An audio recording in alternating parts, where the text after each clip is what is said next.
When you hear them dogs barking, I mean the pound is in the building.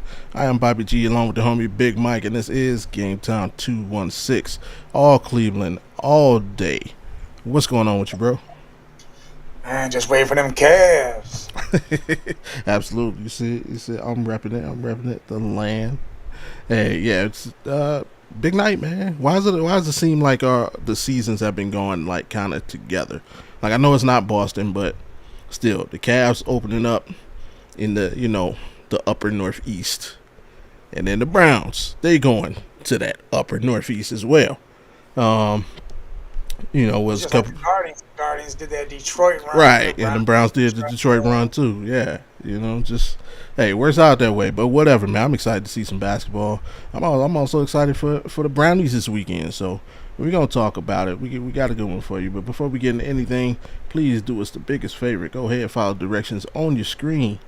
Yeah, hit that like button, subscribe if you're new, and turn your notifications on so you know the next time that we're here talking all Cleveland all day, which is every Monday, every Wednesday at 2:16 Eastern. Now, that in mind, like I said, we got a good one for you. Hey, we're going to talk about it. Browns prepping for Vrabel and the Pats. Should be a good one. And then Pats playing good football right now. But, is Mike Vrabel really that guy? We're going to talk about it. Cavs, like I said, Cavs and Knicks open tonight. Last night was a great opening night for the NBA. An exciting game out there in OKC. Them in Houston, double OT. Followed up by the Warriors and the Lakers. Warriors looked good last night. It's kickoff season. Of course, no LeBron for the Lakers, but Luka, the 40-piece, bro. 40-piece with the biscuit and drink on the side. He was dropping them. And Jimmy Buckets, man, showed out for the Warriors. Hey, they get a whole season of them. So, hey, hopefully we can do the same thing tonight in the Cavs. And then I'm predicting it. Not Big Mike. I am predicting it. Uh-oh. Shedeur Sanders is going to play this weekend. What? I'm predicting it. I am predicting it. We're gonna talk about that. And man.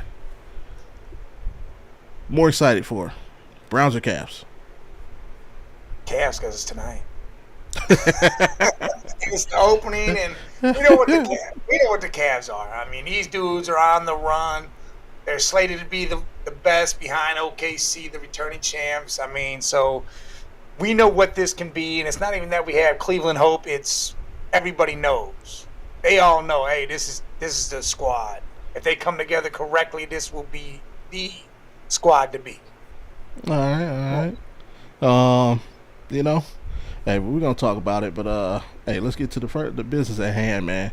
Cleveland is a football city, and hey, we got one of our favorite buddies joining us today, our resident Patriots fan, Scott Cope, joining us to talk Browns versus Patriots. Appreciate you for hopping on, bro. Not a problem. And if Shedeur plays, I'm calling it. I'm not saying he's going to play a whole game. I'm not saying he's going to play a half or a quarter. It may be one play. But I am calling Shedeur Sanders to step on the field and take a snap under center in an NFL game this weekend. We'll talk about that later. But let's get to the gusto.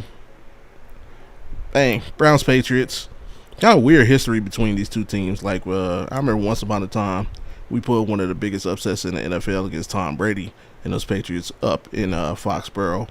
And then, I mean, we've also taken several ass whoopings from the Patriots. But honestly, dude, I actually went to the last home playoff game in Cleveland which was actually against the Patriots in the old stadium. Bill Parcells against Bill Belichick. I remember that. Yep, and we won. We beat the Patriots in the old Cleveland Stadium. Who knew that there would not be another playoff game in the city of Cleveland? Hell, maybe ever again. We still wait. And you know, like I bought those tickets literally the day of.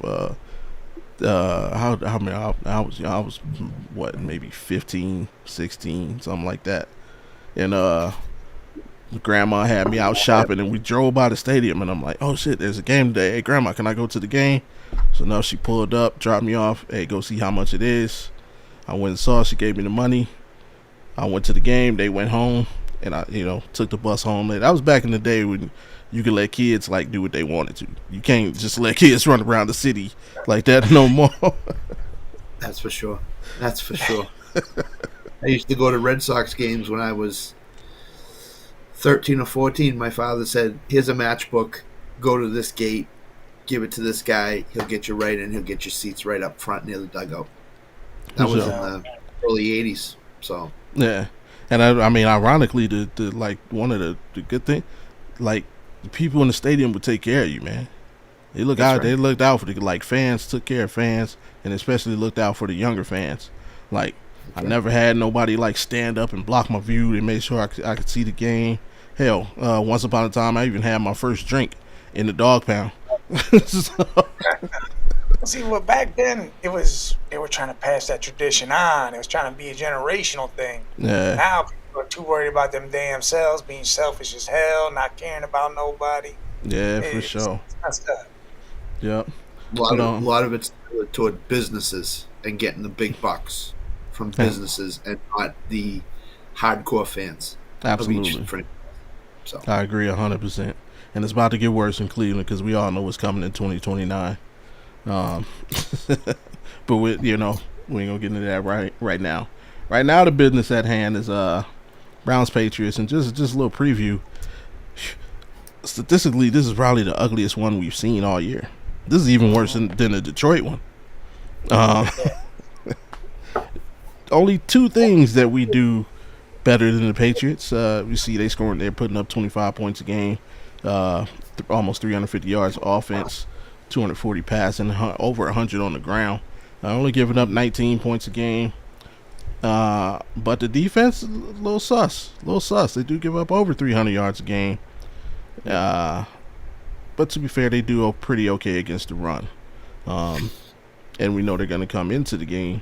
That's going to be the main focus. Them trying to stop the run and basically make us put the game in the hands of Dylan Gabriel, which the Dolphins tried to do last week, but their run game is just, their run defense, I should say, non-existent. Weren't able to do it. And I looked at the forecast a couple days ago. I don't believe it's supposed to rain in Foxborough. I think it's overcast, but I don't think it's actually supposed to rain on Sunday. We shall see. Right. I'm pretty sure no rain. I'm pretty sure it's not going to rain. So. And that would play into their game plan of putting the ball in Gabriel's hands. Yep. Scott, Patriots fan, I'll let you go first. What if anything frightens you about the Cleveland Browns coming to town? Quinshon Judkins is number one. Number one. He is a beast. He is a top 10 running back in the NFL. Stats may not prove it. He didn't start out the year playing, but he's a beast. He's in the. I'm not comparing him to Derrick Henry, but I'm saying he's in that mode. Okay. And if he gets going and he gets downhill, you're gonna have a tough time tackling him. So that's priority number one for the Patriots is stopping Quinshon Judkins. Right.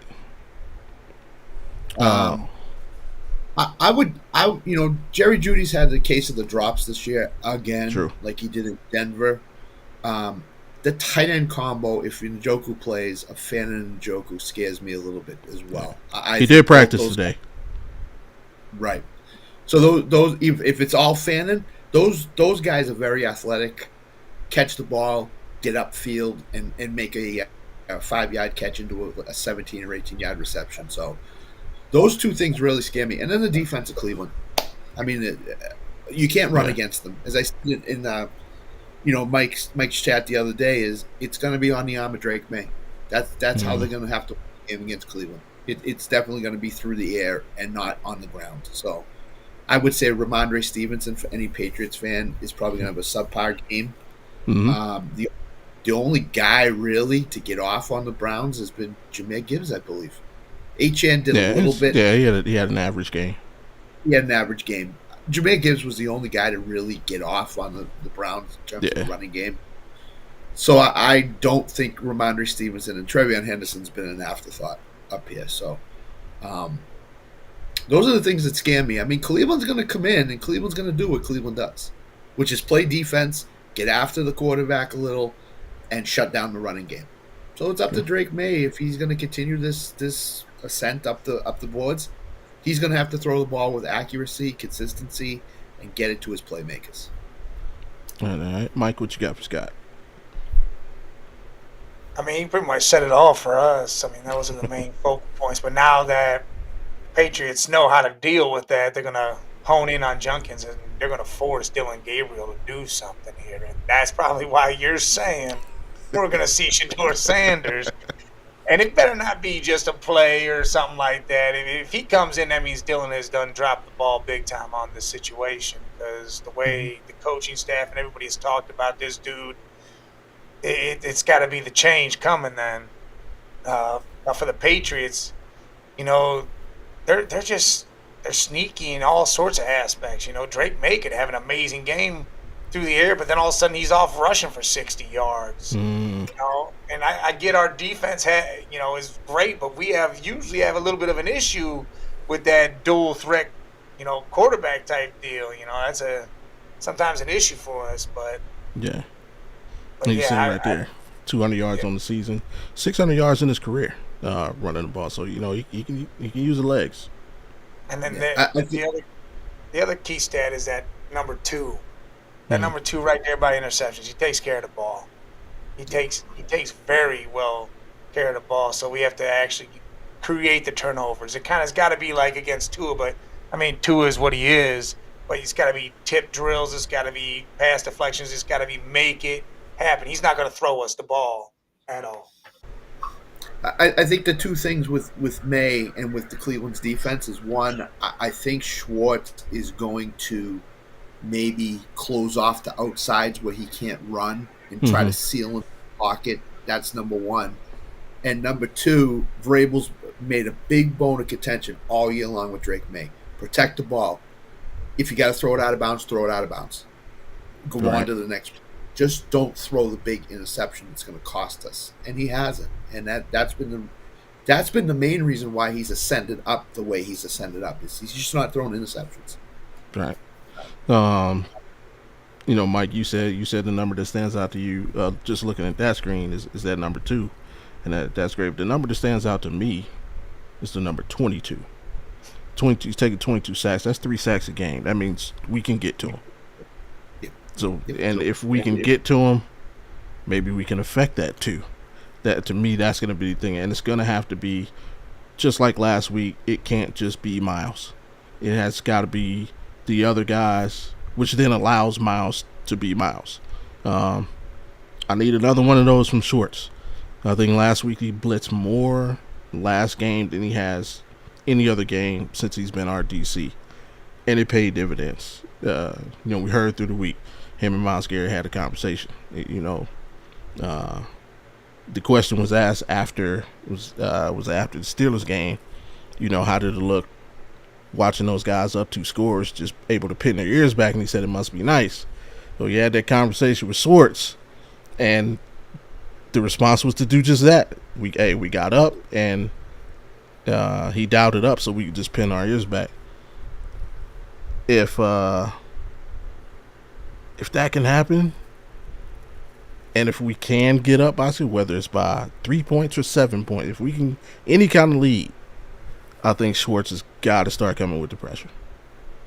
He's got to, in the words of the great Coach Yost, you blitz all night.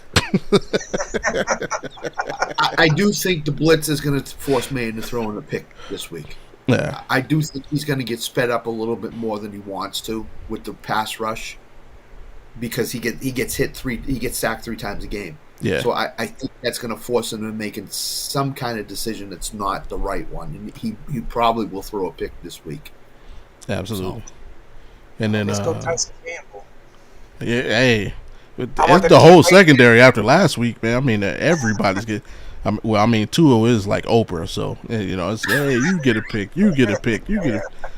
But if we get that, I could see somebody getting one. Yeah, maybe Campbell, but yeah, and that's weird. It's weird. I guess he's in a unique situation. He's used to being the number 1 corner, but he's not. So now he's getting all the attention he didn't used to get. He's getting. So, I mean, at least he's stepping up to the plate. Another question for you, Scott, though. Sure. I've been hearing all week the great Mike Vrabel is going to fix the Patriots. He's one of the best ever. But my question is he really that dude? Like, the dude has 0 Super Bowl rings as a coach. Hell, he's never been to a Super Bowl. He's never even won his conference. Why is he held in such regard as like he's like a Belichick or Bill Walsh or hell, he ain't even Sean Payton at this point. I love Vrabel. I'm one of the biggest in the Mike Vrabel fan club. He did this in Tennessee 3 years ago, and what did he do in the playoffs? Good point. Nothing.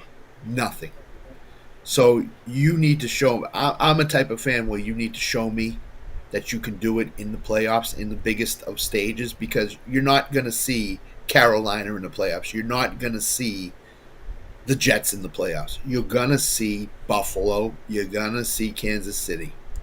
You need to show me in the playoffs that you can do it. The reason why everybody's so high on him is he's changed the culture. The culture has changed around here. No doubt about it. No question about it. But again, who have you beaten this year besides Buffalo? Carolina. Tennessee, the Dolphins, the Dolphins, the Saints. So the Saints, you lost to the Raiders opening week. We should not have lost that game. Right. You lost to Pittsburgh, where you outgained them and outstatted them in every category.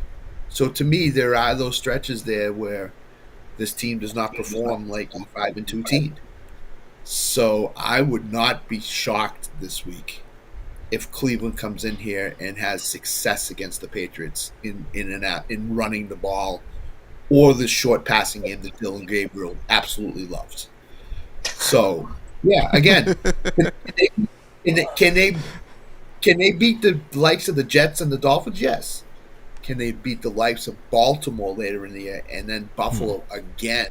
Right. That's the question.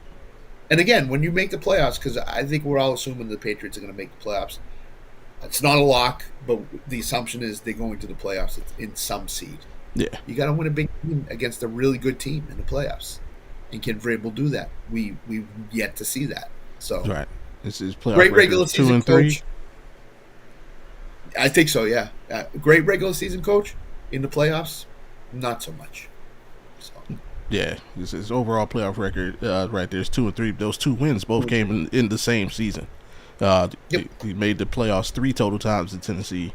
Won 2 games his first year. I think that was a game where like Lamar went stupid. Lamar Jackson had 500 total yards of offense, and Tennessee still won that game handily. Like Lamar's offense literally just meant nothing. And then the following 2 seasons, they were one and done. So they were the number 1 seed and lost to Cincinnati at home in their first playoff game. Yeah. So to me, okay, you're the number 1 seed. If you're the number 1 seed this year, who are you going to see? You're going to see Baltimore. Because I don't think Baltimore's dead yet. I think Baltimore can make a run here. Kansas City, Buffalo. I mean, you're going to see somebody good. So. Right. Is the culture really that different, though? Because, I mean, dude, from the outside looking in, I thought Jared Mayo got worked. Mm-hmm. So, I mean, is Vrabel this year really making a difference, or did Mayo kind of kickstart that transition in I think culture? Mayo kickstarted the transition. I think I agree with you, Bobby. Gerard Mayo got worked 1 year. If Vrabel was not free to sign as their next head coach, I think Gerard Mayo would be the coach this year. I don't think Robert Kraft would fight. So, to me, I think when you go back last year, Week 16 is when he kind of knew that he was going to be gone. I think right then and there, you knew Vrabel was coming to Foxborough. Behind the scenes, you just knew it. I don't know if the culture has changed, but I think the coaching staff overall is much, much better for the Patriots than it was last year. I mean, we had Alex Van Pelt as the offensive coordinator. I mean, you guys know Alex Van Pelt. He was in Cleveland. We do. He's not the typical offensive coordinator that you need to have a young team build and ascend. So I just think that Josh McDaniels being there and Vrabel's a defensive-minded coach. I think the defense is a lot better than it was under Mayo. I think the players did not take to Mayo's coaching and the staff. So, I mean, you had Ben McAdoo as coach last year. I mean, we saw that with the Giants. Ben McAdoo is not a good coach. So he redid the whole coaching system. He redid everything, front office and everything. Elliot Wolf stayed, and he's done a pretty good job. But Vrabel just redid the whole organization in one off season. Plus, the schedule is it's conducive to being 5-2 right now. It has not been. It's not a good schedule to lose games. So I'm interested to see what happens the rest of the year because they got some really good games coming up here. So yeah, the Patriots were my surprise team coming into the season, and a big part of it was scheduling. I was like, if Vrabel can get this team to play the kind of football he wants to play, and with that schedule, they can win 9-10 games and then get that wild card spot. I didn't think they'd be able to win the division, but hell, now they got a shot. So we'll see what they can do the rest of the way. All right, we're at the Patriots side. Mike, what do we need to do to win this football game? We got to get to May. I mean, it says we can get 22 sacks, right? That's what he's been doing. We have to force him into turnovers. Because, again, they're running the ball. We can stop that. That's not a problem. There's only – I mean, you got Sonic running on us. I mean, Gibbs, you saw what he just did. I mean, that dude's just – he's elite. But, I mean, and Ramondre Stevenson, he fumbles the ball. And lately we've been punching it out. So that could be a whole other situation where they're not going to try to force that as much as they normally would, especially against a defense like ours. See, we're one of those teams where, hey, our record's trash, but we're that team that can beat you, and you know it. You know it coming in like, man, we're worried about this game. But why? Because they're that team. They just do weird shit, and it works. My thing is the Dylan Gabriel problem. You know, he's going to do the short yard pass. You know, that stuff. We got to go down the field because what? Come on, man. You know damn well how this works with Dylan. Let's throw 2 yards and see what happens. But I think they need to get Sampson involved, especially if they're going to do the short passes. Throw it to Sampson, let him create something because he's that dude. He'll break that first tackle and go down it. It's like just brought to you by Metamucil and AARP. Hey, what up, Alan? Listen, I heard earlier today a sneaky guy to watch is Isaiah Bond out of the slot. There you go. He's a sneaky guy to watch, and the Patriots do have trouble against slot receivers sometimes. So I wonder if Stefanski has kind of picked up on, hey, let's try to get Isaiah Bond off early here because Jerry Jeudy's as great as the name is, his drops have just been killer at times. Yeah. So you gotta overthrow him and make it almost an impossible catch, and then he's gonna catch it. But if you throw it right at his chest, it's like, hold on, I don't know how to do this. It's weird, man. Wait a minute, he's throwing me the ball right where I need it. Oh, well, I'm not gonna catch it. How dare you? Yeah, I gotta be able to jump 10 feet in the air, and then I get that. But if Jeudy can solidify these drops and not drop passes, I think the passing game. I think then you could start going down the field more and more with Jeudy. But You got to stop dropping the ball. And Scott, man, you brought up a great point that I actually forgot about. I forgot Van Pelt was the OC. Now that brings up another interesting chess match between him and Schwartz. See, they were here together, so they definitely know what each other wants to do. So I think that'll and be I said it. And I said it on Mike's show the other day. Vrabel was in Cleveland last year. Yeah. So he was helping out. So he knows some of the personnel. Yep. How much that plays into it, I don't know. But he does know the personnel. And he did work a lot, I think, with the tight ends last year, I want to say. No, it was O-line in general. It was O-line. Yeah. It was O-line. That's right. He knows Stefanski and how he just runs the same thing over and over again, thinking it's just somehow going to work. I don't know. See, I thought Vrabel was going to eventually be our coach. I thought that was about to happen. Here we go. You got Vrabel consultants. Stefanski looks like shit. Let's get him out. Switch Vrabel in. He's got some rapport now with the players. No, of course we didn't do that shit. We go ahead and keep riding this right on in and see what happens. It's like the NBA mind of thinking of free agency. Don't let him out of the building. Sign him to a contract. Right. Sorry, Ray, we got to spend the night here. Doors are locked. I don't know what to do. All right, but you know what Mike Vrabel doesn't know? He don't know this dude. He don't know Shedeur. And I'm calling it. I don't know how it's gonna happen. I'm not a Shedeurian. It just feels like one of those weird things we got going on. We got Shedeur posting about God and seeing me through and all that. Like, come on, bro. Like, can't you just be the backup quarterback? Like, no, that's not what players are stressed to be. Is the backup. But see, I think Shedeur has the same type of thinking as Jameis and Flacco, where I'm just going to throw the ball. If you pick it off, you pick it off. I'm coming right back the next time and throwing it there again. Whereas Dylan Gabriel doesn't seem like he wants to go down the field. He's typically happy with the, let me throw the 2-yard pass to Fannin Njoku out of the Ford, Sampson, whoever it is, or Judkins. So to me, that's what the Browns need, is a guy that's just going to say, I'm just going to throw it, and whatever happens, happens. If we complete the pass, great. But guess what? It's going there the next time and then the next time.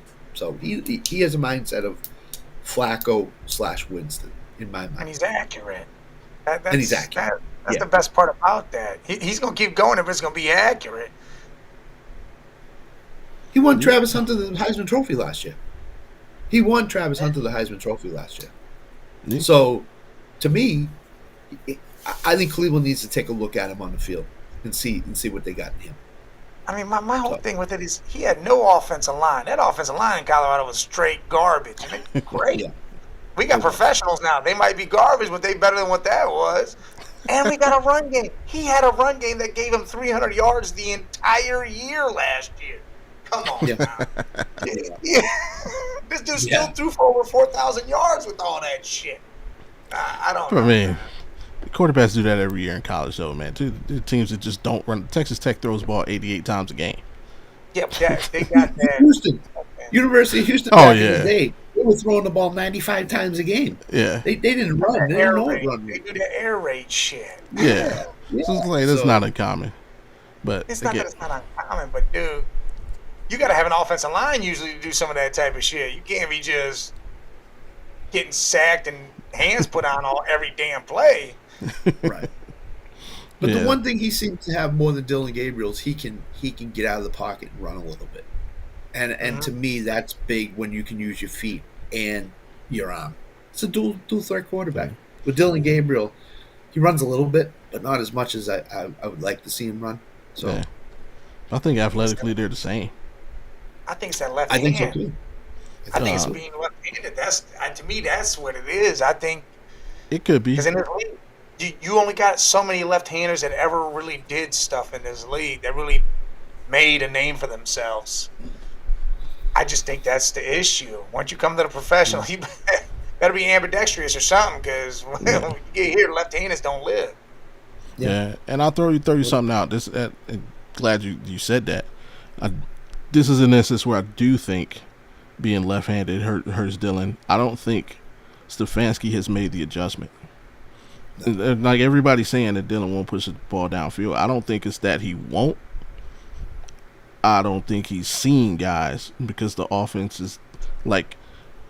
Look at the play. There's a play. I think it was against the Vikings or the Lions. It might have been the Lions. David Njoku's clear coming down the middle of the field wide open, and he just missed him. Like he didn't see him, but Njoku's coming from his blind side. Like all of our great tight end plays, they're coming from the right side of the field. So he doesn't know. I think he's just blind to the right. His first read is always left. So when these guys are breaking it, even the probably the most famous play that he's missed this season, the one to Isaiah Bond. Isaiah Bond again is coming from the right, and he misses him down, crossing the field. I think this is where I'll shit on Stefanski if there's something to shit on him for this for. He's got to design more left-handed plays. Well, what he needs to do is do the Madden trick. You know, in Madden, you can flip the play. Yeah, that's what I'm saying. Like flip the entire play over, because if he's reading left to right, because most guys read right to left, he's reading left to right on the field. So you got to switch that whole thing over, and I don't think Stefanski's able or willing to do that. Gabriel also had 2 season injuries in college and hasn't really been the same player since. We really haven't seen UCF Dylan Gabriel come out yet. That's fair. Yeah, I would say, but I mean, still, I agree with you, Bobby. I mean, who was the last left-handed quarterback? Was it Michael Vick? That was the last left-handed quarterback that did anything in the NFL? That really, with Philly. Yeah, resurgence. So I mean, Tua had 1 year. Yeah, Tua had 1 year. Penix is not. They can't do nothing. They can't do nothing on the road. So. No, I know. That's the whole thing. So to me, I kind of agree with you guys. I mean, he's not going through his progressions. He's not turning and looking one side of the field. He's basically cut off 35-40% of the field, saying, okay, Judy's lined up on that side. That's where I'm going. Right. I'm not going to look at my tight end who's streaking up the middle of the field wide open because I can't get him the ball. Right. I don't think he has confidence he can get him the ball with Shedeur right there. Touchdown. Yeah. So and even I think to a touchdown. So I personally think it's nothing against Gabriel, but maybe Shedeur needs to be in there. Yeah, and even on Gabriel's not his best throw, but the throw where he hit Isaiah Bond crossing, he hit him in the head. Bond is coming from the left on that play. Yeah. He's in his line of sight. So I don't know. Maybe so. I literally didn't think about it until you just said that, Mike. Maybe that's a real thing. I mean, well, you got to add his height, the left-handed. That's two things going against you. Yeah. I mean, and that's crazy because if you got to go cross body, like turn your whole body and look over, the line's already up. They're already hands up in your face by the time you do that. If you go the other way, like if a right-hander does it, the hands aren't up yet. They're still trying to bull rush. So you got some time. Him just looking at the left side and then forgetting all about the right is, that's the problem. And it's like even if he does go through his possession, like our line ain't James. So by the time he does look that way, the only thing there is a check down. Yeah. So it could be a thing. But still, I don't think it's going to be a performance.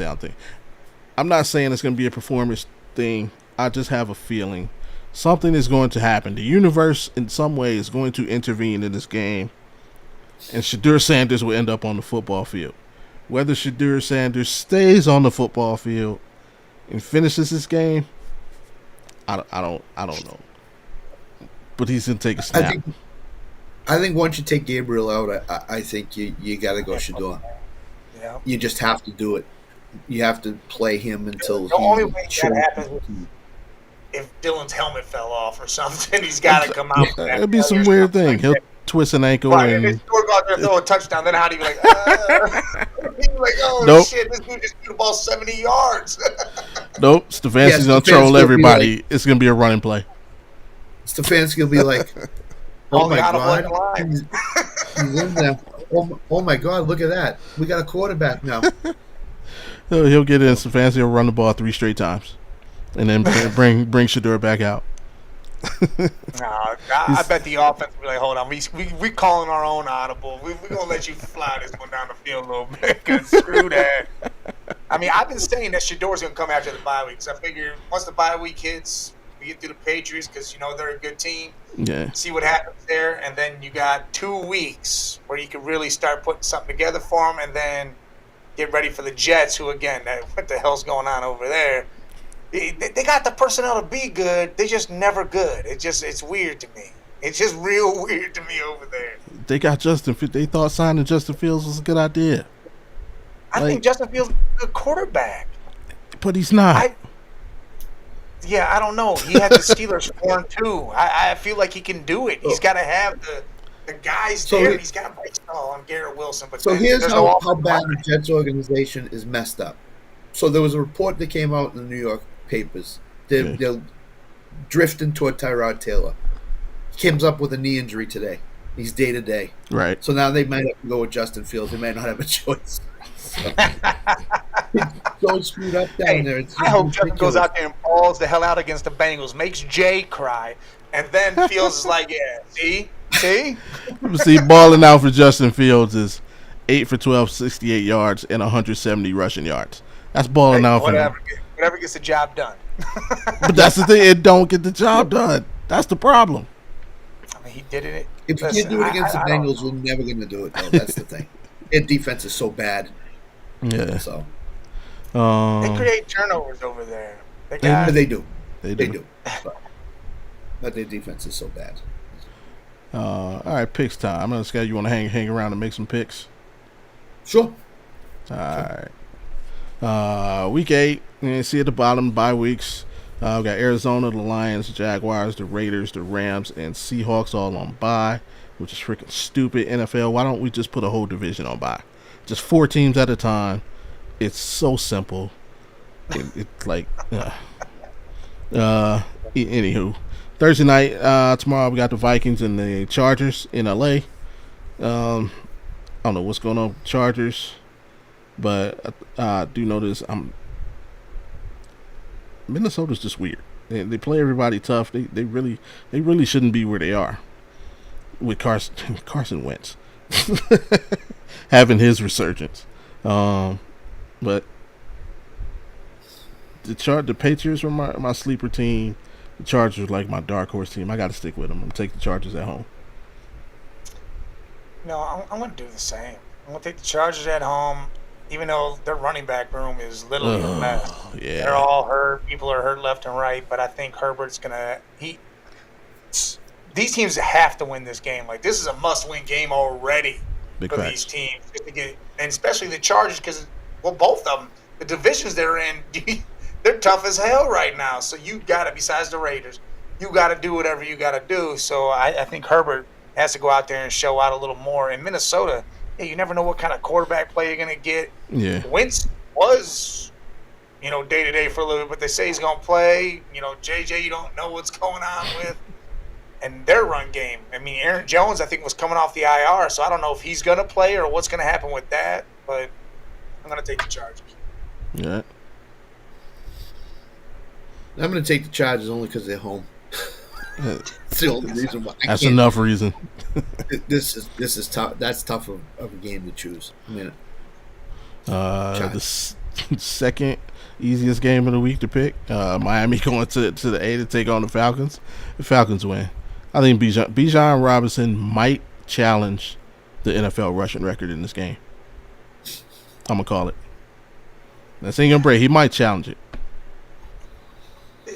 Bijan might have 200 yards receiving and rushing. This shit might get insane over here, man.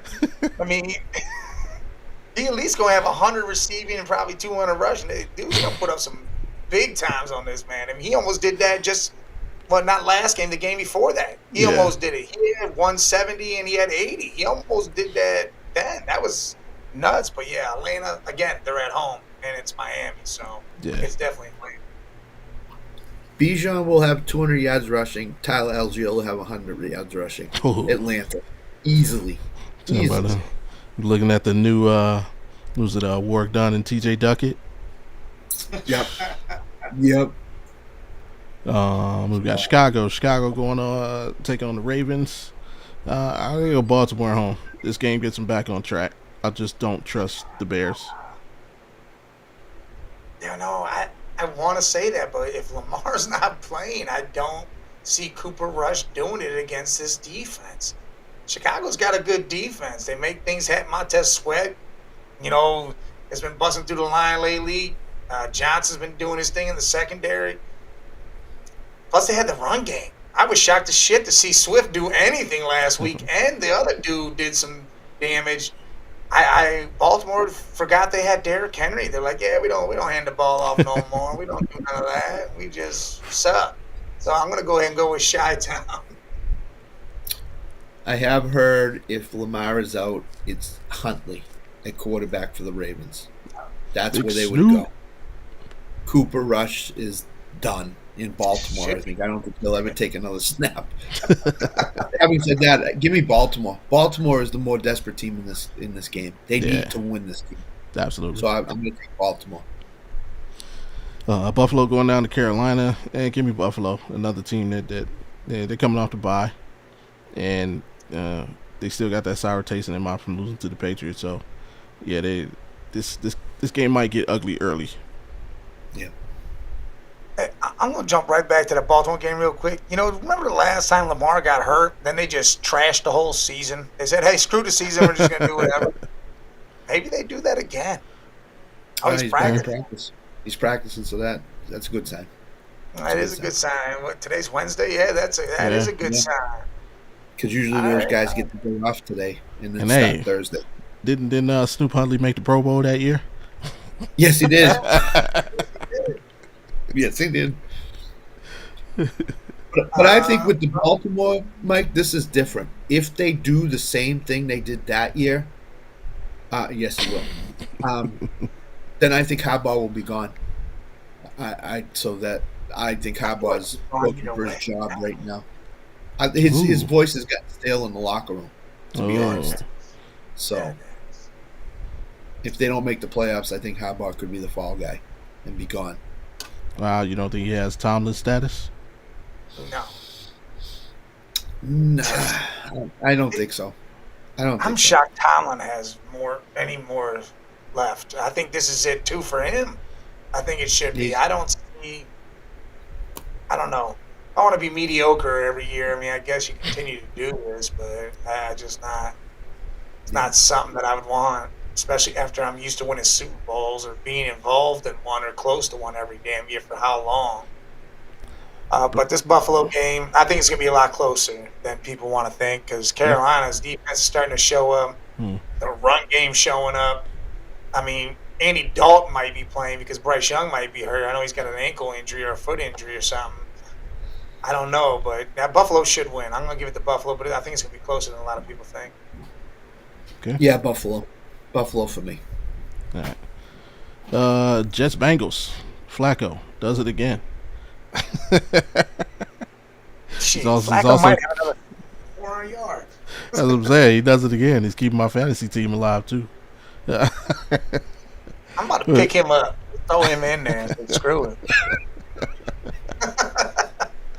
Yeah, it's got to be Cincinnati. If they lose this game, I'm going to be laughing at Jay all week.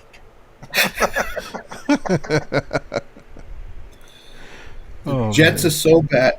Sauce Gardner might not play this week. He's in the concussion protocol. He might be out. If Garrett Wilson and Sauce Gardner don't play, the Jets should call the NFL and say, how can we forfeit this game? We don't even want to show up to play.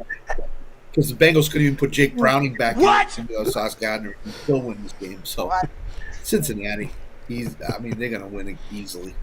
Jamar Chase could break the single game record for receiving yards. That's how and receptions. And receptions, yeah. He's like the only person Joe Flacco sees. Yep. All those T. Higgins throws were just accidents. I like that for my fantasy team, but you got a T. Higgins who's just as good on the other side. So. Yeah. 49ers going down to Houston, take on the Texans. Still, like the Houston, I feel bad for Houston because Houston's going through the same thing we went through twice as Browns fan. we went from playoff team to like what the fuck happened. So this is their what the fuck happened season, and hey, Shanahan's got them kids playing in San Francisco, so I'm gonna take them on the road. Man, San Fran, CMCE is the reason why they won that game last week. If he wasn't in the game, they don't do nothing. I mean, he did everything, and I feel like now you got to travel to Houston against, and I like that defense in Houston. I think that's the best part about the team right now. Oh, man. I'm going to give it to Houston. I think somehow they get on track. The last time Stroud didn't have receivers, they started winning games. So I feel like they get on track. They get this one. All right. Kyle Shanahan needs to put Christian McCaffrey in bubble wrap all week. You're not practicing. You're not touching the field until Sunday, buddy. You're going to be in bubble wrap, and we're going to unwrap you on Sunday. Houston without Nico Collins, I don't. Their offensive line's so bad right now, and it's just awful. Give me San Francisco. The big one, the game of the week. Cleveland Browns going up to Foxborough to take on the New England Patriots. We just, broke it down a little bit for you. And with all that going on, you know what? I'm going to do the bold thing. I think we go into Foxborough. I think Myles Garrett has an excellent game. And you know what? I'm going to go. I think this is going to be a breakout game for Carson Schwarzenegger. I think he's going to make one of those TJ Watt type plays to kind of put us over the hump. I think Gabriel goes for over 200 yards. Shedeur comes in like victory formation and takes a knee at the end. And the Browns get the win. And I'm even going to score. I'm going to go 21-17. We hit 2 weeks in a row. 20 points. 21-17 Browns. Mike, that's how Bobby said Shedeur will get in the game. He'll come in and take a knee, and that's it. He gets in the game. God. They better not do that. There's what they wouldn't do it the other. We were up by how many points, and they wouldn't put him in. They're gonna put him in on a victory formation now. That made no damn sense. Yeah, because Gabriel's gonna hit his hand on the helmet. He's gonna have to. He's like, you know what? Just go in there and take a knee. Yeah, they need to see that the 2-yard passing ain't it. Put Shedeur in, and then we can win the game. But I'm going to say it's the same score, but it's flipped. I think New England gets us, but it's a close game because our defense keeps us in it. Miles, everybody does their job over on the defense, and turnovers become a factor, and Junkins does his job. Like, it's the same game as last week, except for it ain't Miami. So it ain't going to be that type of way. But I think New England edges us out, man. So there's always those 1 or 2 games every year that every team is penciled to win, and something happens and they lose. The Patriots have looked amazing the last 4 weeks. Somehow I think Cleveland gets them this week. I'm a Patriots fan too, but what? I think Cleveland. There we go. And I think Dylan Gabriel does just enough for them to win, and the defense shows up for Cleveland, and Drake May has problems with that defense. That's the path for Cleveland to win, and I think they can do it. So it's going to be a close game. It's going to come right down to the last possession, but I think Cleveland can get it. Yeah. So I'm going to pick Cleveland. And Alan's absolutely right. The matchup between Myles Garrett and Will Campbell, that's going to be fun to watch. Clearly the best player Will Campbell ever faced in his life up to this point. So, Myles Garrett's going to say to Will Campbell, I got something for you, pal. Yeah. He's going to learn today. Yep. Giants-Philly, the rematch we've been waiting on. Dart and Scatterbo, put on the show last time they played. Jalen Hurts finally looked like a real quarterback. Can they keep it up? I think they can. I think Philly returns a favor, and I think they win big against the Giants. Even though, man, I'm not gonna lie. When we talk about the Travis Hunter, Mason Graham, the pick swap which landed, and Mike, you know this. I've been saying all you like. People have their eye on Travis. Whenever he does something good, like it's gonna look bad on me. Jackson Dart looking good is making everybody in the Browns front office look bad. They should have listened to the podcast. I was saying Jackson Dart. You were saying it on the other show too. Yeah. Jackson Dart's the guy you wanted. So. Yeah. But I actually put a poll up Sunday, and I put a poll up, and the question was, obviously knowing what you know now, would you have traded up, which would have been the Carson Schlesinger pick, to draft Jackson Dart, or would you rather have Carson Schlesinger? And I think it was like 78% said they'd still take Schlesinger. They'd keep Schlesinger and not have Jackson Dart, which I thought that was interesting. So yeah, that would have been rough. That's rough because Schlesinger is just shit. Yeah, he's looking like one of them ones. We haven't had a linebacker in how long be actually somebody besides Joke, and Joke's been out there by himself, and now he's sitting at home for a while. So yeah, we haven't had like a middle linebacker since what, DeQuell Jackson? Yeah. So yeah, been a minute.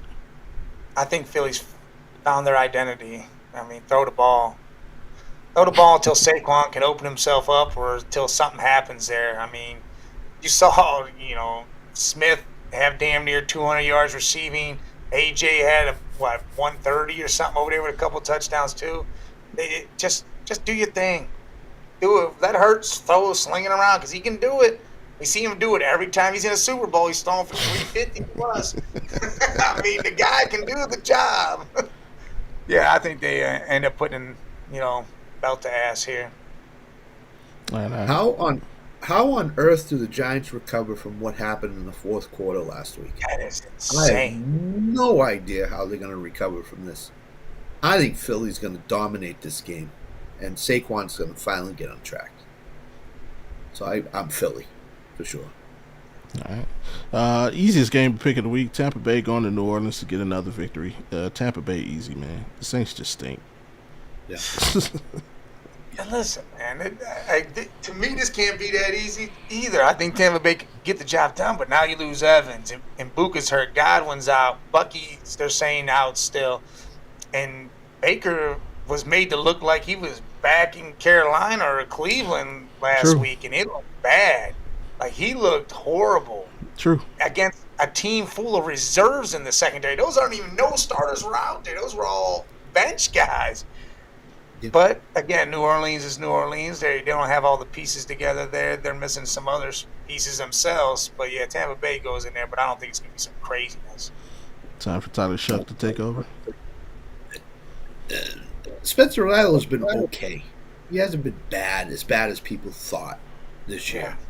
But Tampa Bay's got too much speed in the receiving. Watch his speed against New Orleans. This speed's going to fast track. Tez Johnson's just gonna. I think he's gonna have a great game, probably the best of his career. So give me Tampa Bay. Yeah, they're gonna trade MVP for Tez Johnson. Watch Kate Otten, because when Evans is out, Kate Otten always has big games. So that'd be the guy I would look at for Tampa too. All right, Alan, cover your ears. Cowboys going into Denver.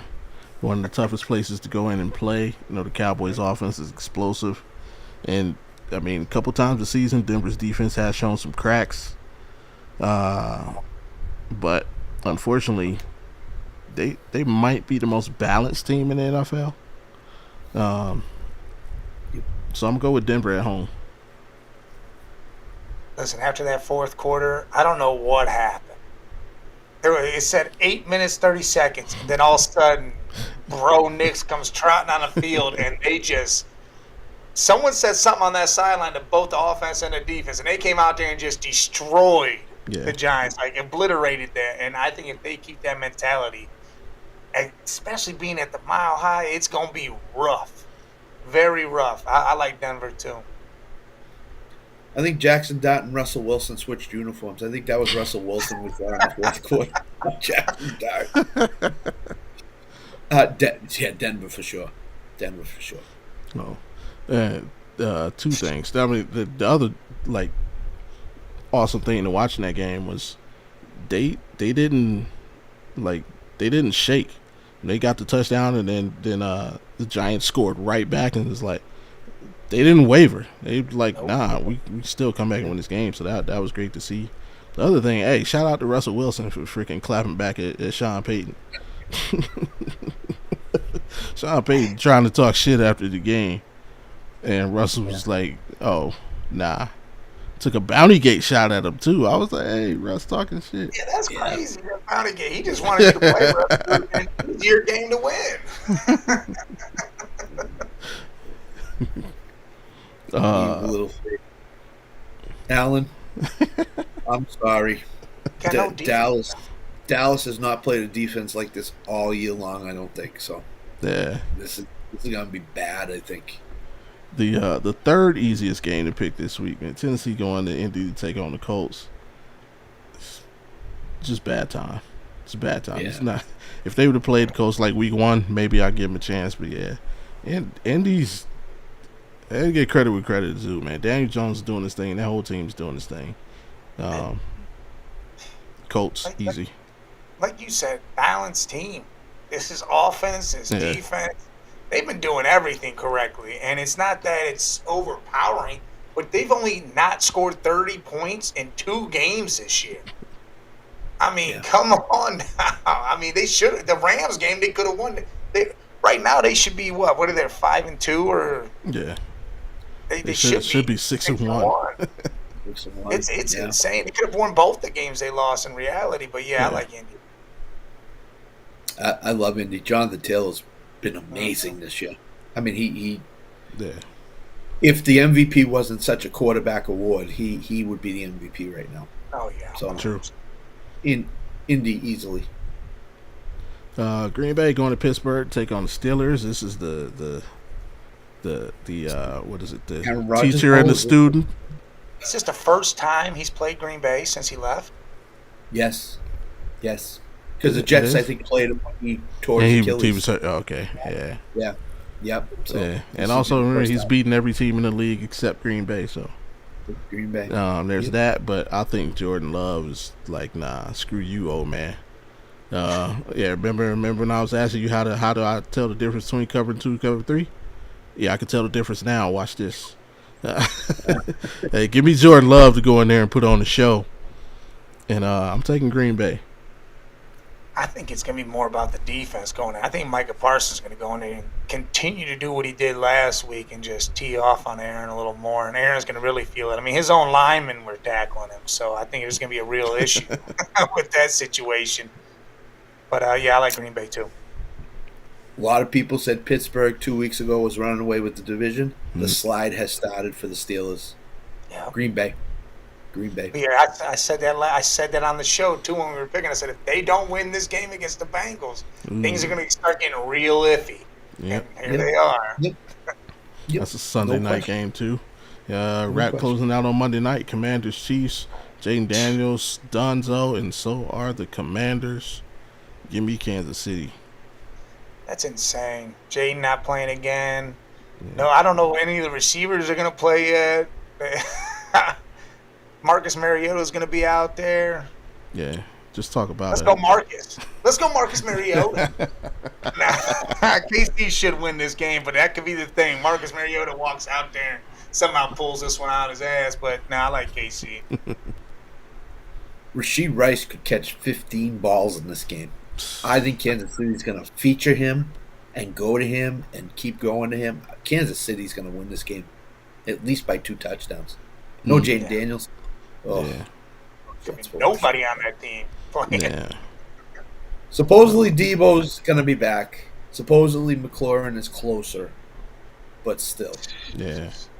Mariota's throwing you the ball. Don't like it. Yeah, talk about a bad time to push it. Like you draft a quarterback. It turns out it looks like he's going to be one of those guys, and then in the offseason you push all your chips into the middle, and it just falls apart. That's crazy. And it's not even like a big injury. It's little lingering, hampering ones that are just enough to take him out. Well, look at Brock Bowers. Knee bruise. He's been out for what, 3 weeks? Yeah. It's in the office, but he's going. It happens. I'm gonna blame his mom. See, Jaden Daniels' mom. If he had a woman to take care of him at home, you know, he might be right. But you trying to ward off all it, and I get it. You want to make sure he gets the right one, but come on, you can't push him all the way. That's right. I agree. Yeah, Scott. Hey, we appreciate you hanging out with us for the football portion. We'll let folks know what you got going on the rest of the week. So tonight we'll be on the baseball show with the commenter himself, Alan Perales, and Jonathan Grishman. Nice. Tonight game one? No, Saturday's game one. Okay. It's not until Saturday. So Fall Slap Thursdays with Mr. First Down, Nick, Tanner, myself, and then lock it in this weekend on the Rec Room Sports. So it should be a fun time. Absolutely. And just get it out of the way. Monday, what are you looking like? Monday? Yeah. I'm around Monday. All right. Come back, win or lose. Okay. You either be bragging or we will be killing you all show. And you'll probably be killing me. So, yeah. I will see you guys Monday. Absolutely. Appreciate you hanging out once again, man. All right. Take it easy, guys. Yes, sir. Yes, sir. Later. Bye. All right. And hoops time. Cleveland Cavaliers kick off the season tonight. What? Yeah. Going against the I just like that one, dude. What? My two favorite. My two favorite is that one, and of course, King Kong ain't got shit on me. but there's never a reason to play that one. Hey, the Cavs won tonight, though. Yeah. Oh yeah. Cavs won tonight. We play Monday.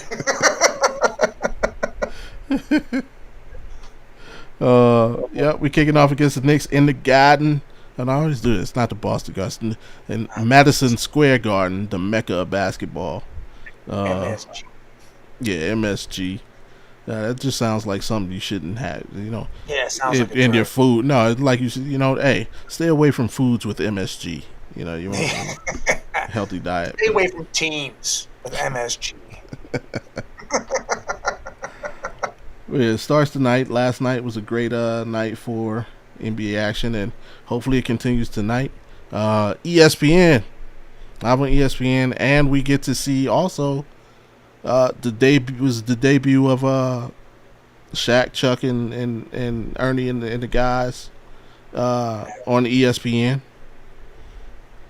So yeah, big night. But what are you looking forward to, man? Are you? I know we got some, Darius Hobbs. He might come back sooner than people think. I think people thought December. It looks like he's looking to return like in maybe a couple weeks. I think he's been revving up a little bit more and more, and they were trying to keep it a little hush, like, hey, man, no one needs to know when this dude's showing back up, Thunder up. little ass thunder up. But I want to see what the lineups do. I want to see how pieces move, how he figures that whole situation out. I want to see what Lonzo Ball does in real-time game situation where it's like, actually, here it is, because he is going to be a piece that we do need. Mm-hmm. Even with DG back, he's going to be that piece in the playoffs that comes in and actually does some hella good minutes for us, I think. But, again, feature Mobley. Mobley's got to be the main focus besides, Donovan. Donovan's going to do his thing, but Mobley's got to be that guy. Mm-hmm. It can't be about anybody else. It's got to be about making that dude work. Because if he's working, then that means his team's, ain't no stopping. Yep. And you see pictured are the quote-unquote core four, even though Darius is not playing tonight. And I don't think it's been officially announced. I'm hearing DeAndre Hunter may not play. Yeah, he's sick. I don't know what he do. He had a little bit of an issue with his hip or something, maybe. Yeah, but... And the Cavs are going to use all because it's first game season. They're going to take every precaution necessary. What are the most important thing, or what's the most important thing that you feel for the Cavs to take the next step, which is hopefully win the championship this season? Man, Karl Towns is questionable too. Yeah. Oh,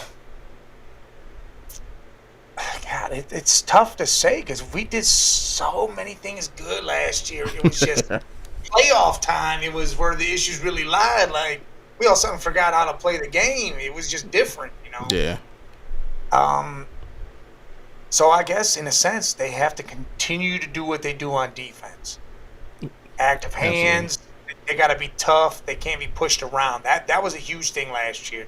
Yeah. Mobley and Allen were pushed around a lot. And Mobley looks like he's bigger. He looks like he put on maybe that 20 pounds of muscle. I mean, he looked cut the hell up when I saw him. Yeah. So, I mean, they got to be more physical down low. If they can do that and keep their defense up like they did last year, it'll be a change thing right there. That was our weak point, I would say. Mm-hmm. But if we don't get pushed around down low, then that makes a world of difference.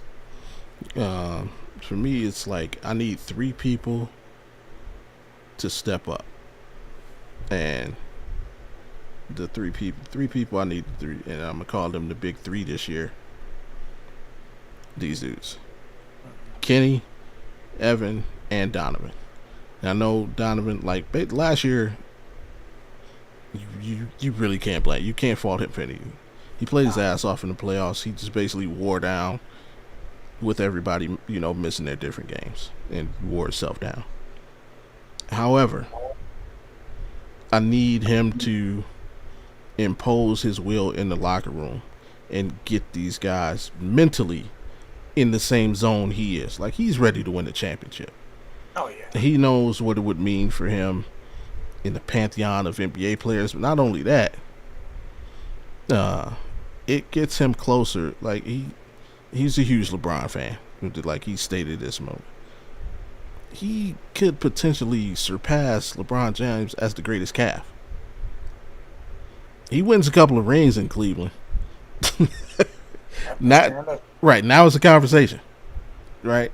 He may not have an MVP or anything, but if he gets two rings in Cleveland, now we're having a conversation. But he's got to get that first. He's got to get that first one. And so, but yeah, we need his mentality to rub off on the rest of the guys. Evan, clearly, like we need it from Evan. I need like 5 more points, 2 more rebounds. There's like no reason he should not average a double-double. And Kenny, we got to see you grow from last year's playoffs. It kind of looked in certain instances like he didn't know what adjustment to make for what was going on in the Indiana series. He didn't know what strings to pull. And hopefully he, as a coach, takes that next step and gaining from that experience and knowing what to do. Because somebody asked me the other day what I thought about Mike Brown being hired by the Knicks. I was like, I love it. I love the fact that they hired Mike Brown, because I know if we play the Knicks, I know exactly what to expect. I know exactly what Mike Brown's going to do. And if he can't match wits or separate himself from Mike Brown, then we don't deserve it. You got to blow the whole thing up. So I need these 3 to step up. The best part about what you're saying is it's little things. Yeah. It's just little stuff. Hey, D. Mitch, make your voice heard more. Mobley, hey, time to creep to the next level. And Kenny, you were a rookie head coach last year. Now it's time to keep. Again, it's a level up thing. It's not, hey, you did this bad. It was, we understand. Now it's time to level up. Fill in the gaps of where it was. And that's the best part about these Cavs, because it's not like we had some crazy ass, our bench sucked. Right. The 3 spot was horrible. It was, we have everything. Literally have it all. It's just a matter of the little things. Hey, D. Mitch, make your voice big and loud, boy. And everybody else kind of just level up their game. Yeah. D. Mitch can win the MVP. I think he definitely could win the MVP. And again, you say it's about winning that first one. It's about just getting there. True. For us, it's just about getting there right now. Because even if we get there and say we lose it this year, hey, that right there means a hell of a lot more to him and the rest of these dudes than it would be not to get there again. Right. So you got to take that step. It can't be second round. Oh or no. say we get smoked in the conference finals or something. It can't be none of that. It's got to be, hey, walking into the finals, because there's no reason why we shouldn't. With everybody out and down this year, how the East is, this should be, we're going to dominate, and we're going to walk into them finals, and we're going to give the Thunder or the Mavs or whoever the hell we're seeing on this other side some issues, and possibly just win the whole damn thing. Yep. But put this thing back on. Go ahead and put that thing right back on. 100% agree with everything you said. Also, I'm glad I'm seeing the growth from Kobe Altman. Yes. Like, to actually improve this team with just little subtle moves. Going to get a Thomas Bryant, who was in the NBA Finals last year, who I don't want to say dominated, but hey, he showed out in that series, us versus the Pacers. Going to get a player like that, going to get Larry Nance. I think that was huge. Larry Nance to me is huge. Yeah. Hey, making the tough decision between Sam Merrill and Ty Jerome, to which personally I think it was the right call. I would have let Ty Jerome walk as well. I think last season was fool's gold. I don't think Ty Jerome will be able to do it again. And just like, he didn't have to go make this big splash, acquisition to ruin half the team. No, just, hey, you know what? We're not tough enough. Let me go get a guy who can add a little attitude. Hey, Tristan, what his knowledge is great, but we need a guy who can actually go out on the floor and do something. Let me grab a Larry Nance. So, hey, drafting a guy in Proctor who may be closer to ready to playing than not. He's not an average rookie where he needs to sit all year. He may actually, pay some dividends in the second half of the season or in the playoffs. So just little stuff like that. Hey, shout out to Kobe Altman, man. That dude, hey, go be the GM of the Browns. Listen, hey, look, not even that. Yeah, I was about to hint into that. Kobe went and he found first round talent in the second round with Proctor. I mean, because Proctor should have been probably picked up in the teams. The dude's a baller. But Kobe didn't have to deal with a Deshaun Watson type situation. And so you've seen the progression, and it's a progression we all enjoy and like. I think Andrew Berry's literally Kobe Altman. It's just he had to deal with that big chunk of problem, but now you're starting to see him. Yeah. All right, he's keeping pieces here. He's making as many adjustments as he can. When we need something, he's bringing what he can in with the money we have. It's not, hey, well, that guy's not that good. Well, cool. Where's the money at to go get someone else because it's wrapped up in this Watson shit? Once that's gone, if we keep Barry, which I think we should, I think it'll be just like a Kobe Altman. I think things will turn out to be just like that. And the fact that you have two young GMs doing shit like that is insane. Yeah. Absolutely. Insane. Yeah, I mean, really three. I was about to say go beat, but I can't complain about the Guardians. They make all the right moves. They just don't get the finances, the financial support. That's a problem. Yeah, see, that's the real issue. They literally don't have the money because the owner says I'm broke, even though he's worth billions. But yeah, I'm 100% with you. I think Andrew Berry's on the way up. Like I said, people forget. Yeah, that's a great comparison by you. He literally can be Kobe Altman. People forget Kobe Altman was a first-year GM, and to look, I remember people calling for his name, and calling for his head, and he figured it out. And looks like Andrew Berry has done the same thing. Is doing the same thing. And too bad on the Cavs. Who are you looking out for? Teams that may come out of the blue. Is there a team specifically you think may come out of the blue to be a surprise challenger? Obviously, we're the favorite and the Knicks are the second favorite. I think in the sports books, Orlando has the third best odds to come out of the East. Is there somebody outside of those three? And I'll just throw Detroit in because I know you know that they're decent basketball teams. Anybody outside of those four that you think can hop in the conversation come playoff time? What if the Bulls, man? They played us tough in the preseason, right? They did a lot of different things. They don't have no crazy hey, we're this dude's here. You know, they're Right. just that scrappy ass team. I mean, and I think they could definitely be that. They could definitely make some noise. But I mean, they were what, the 10th seed, Yeah. right, last year. So I mean, I feel like they improved themselves by the moves they made. They got a little younger. They added some more experience. They let go of some shit that was dragging them down. I like the Bulls to actually be that team that might move up a little more than where they were. I don't see them, maybe they'll be that team where you go and face them. It's like the Atlanta Hawks, but the Atlanta Hawks are real trash. If you go face the Hawks, they beat us. You're like, fuck. You're like, damn, all right, man. We should beat this squad, but they beat us, and they'll be that team you don't want to see in the playoffs because you know they're gonna give you everything they have for every game. So you're gonna be beat up going into the next round. Absolutely. Yeah, I mean, the only team the Hawks consistently beat is the Knicks, so. Okay. All right, great. Come on, Hawks. For me, I think I said we did our NBA preview on the Audible a couple weeks ago, and for me, I'm looking at the Washington Wizards. All right. I think they could be a team that could like get into a play-in spot, and I guess it was like, remember they picked up C.J. McCollum, they picked up Chris Middleton, and you already had the young talent, high draft picks down there. If C.J. and Chris decide to play the role that like Chris Paul played when he got traded to OKC, and everybody thought it was like, no, he's gonna go up there, he's gonna be grunt. No, he took the challenge. Can I lead this young team to be something? And he did. Just like if CJ and Chris Middleton can kind of take that same mentality, you know what? People are writing us off because we're here. No, we're not gonna demand trades like get out and get to it. Cause no, we're gonna take the challenge and we're gonna bring these young fellas along. I think they could be a dangerous team.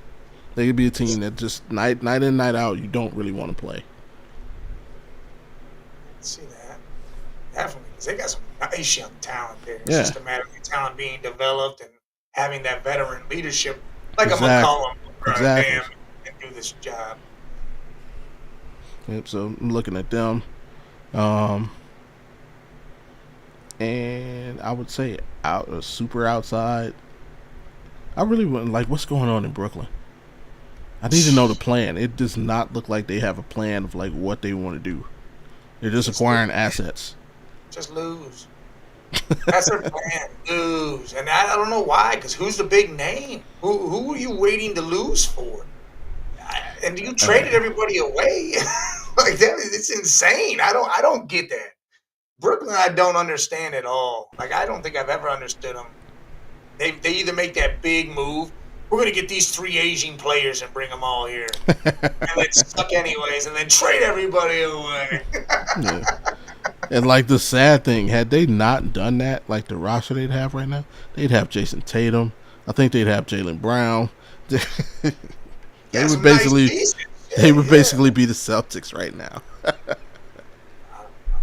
I don't know, man. All right, but then who you got winning tonight? Game 1.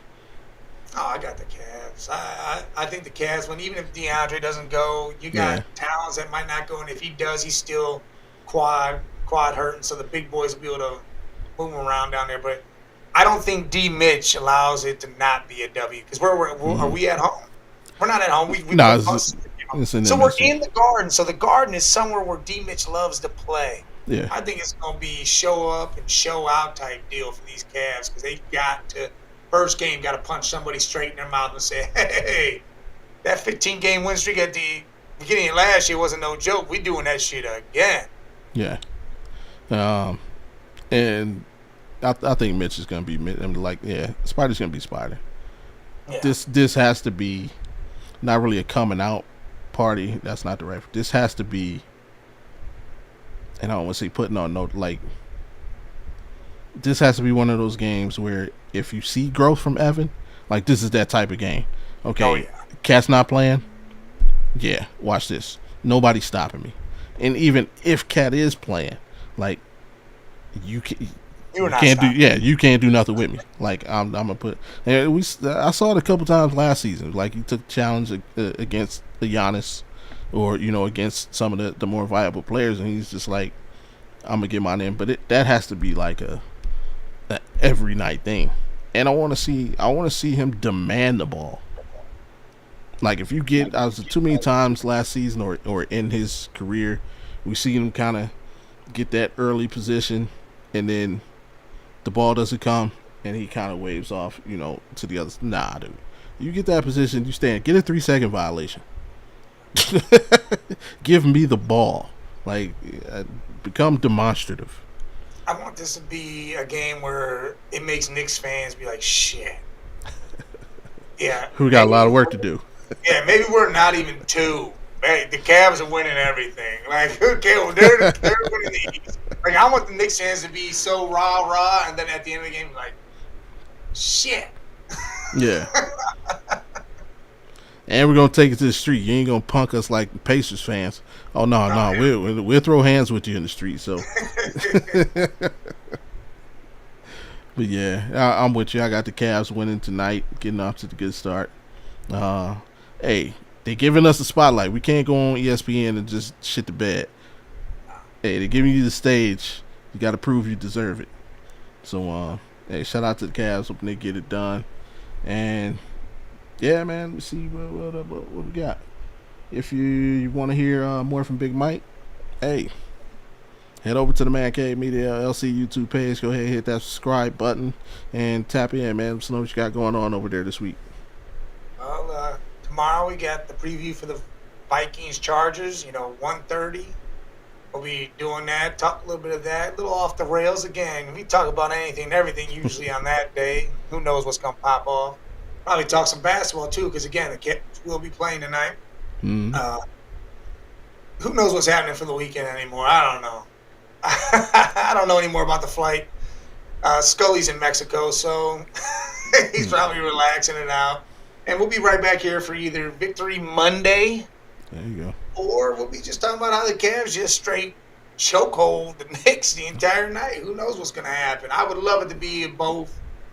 But I also kind of don't want it to be where Dylan did some crazy outlandish thing one game, and now we just got to live with that forever. All right. I don't want that. And if you want to hear me run my mouth, y'all hear me talking all the time, so it shouldn't be nothing. Head over to the Audible Sports Podcast YouTube page, hit that subscribe button. Hey, check out the fellas over the Man Game for the pregame.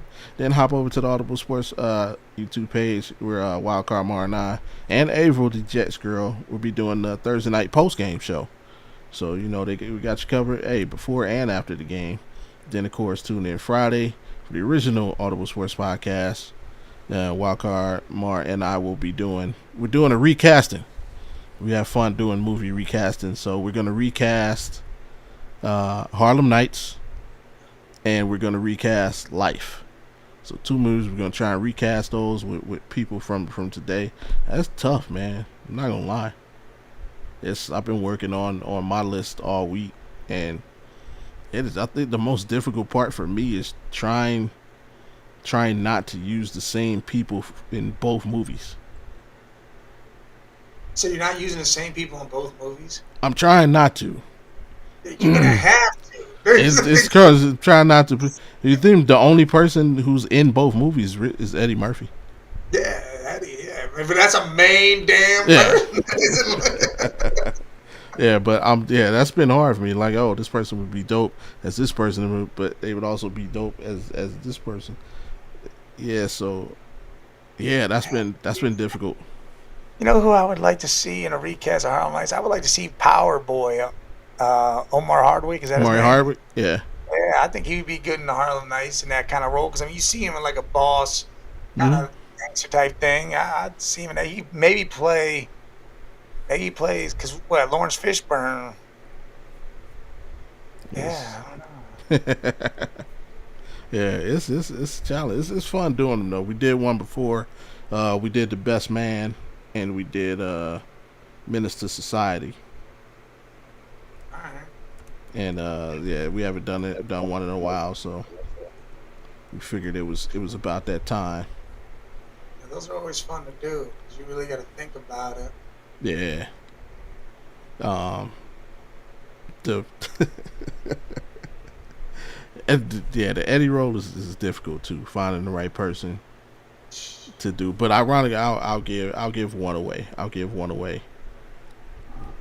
Uh, actually, for Harlem Nights, I actually kept Eddie Murphy in the movie.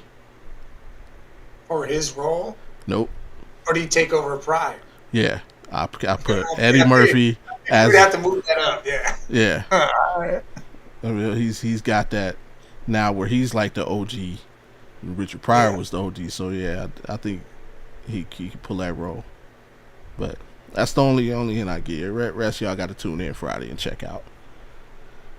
But hey, again, we appreciate y'all for hanging in with us. Hey, shout out to everybody who's watching on X. Shout out to everybody who checked it out on YouTube. We apologize for the technical difficulties on Monday, and you know our YouTube folks couldn't check us out. Man, it was a whole thing, but we back. It will never happen again. And hey, before we get out of here, please do us the biggest favor one more time. Follow the directions on your screen. And, you know, like the man said, you heard him. We'll either be back for a Victory Monday or Scott Cole be coming in here to talk his shit. But until next time, remember, man, when y'all hear them dogs barking, the pound is in the building, man. So, hey, peace. Keep your feet pumping. You gotta run through it. Down.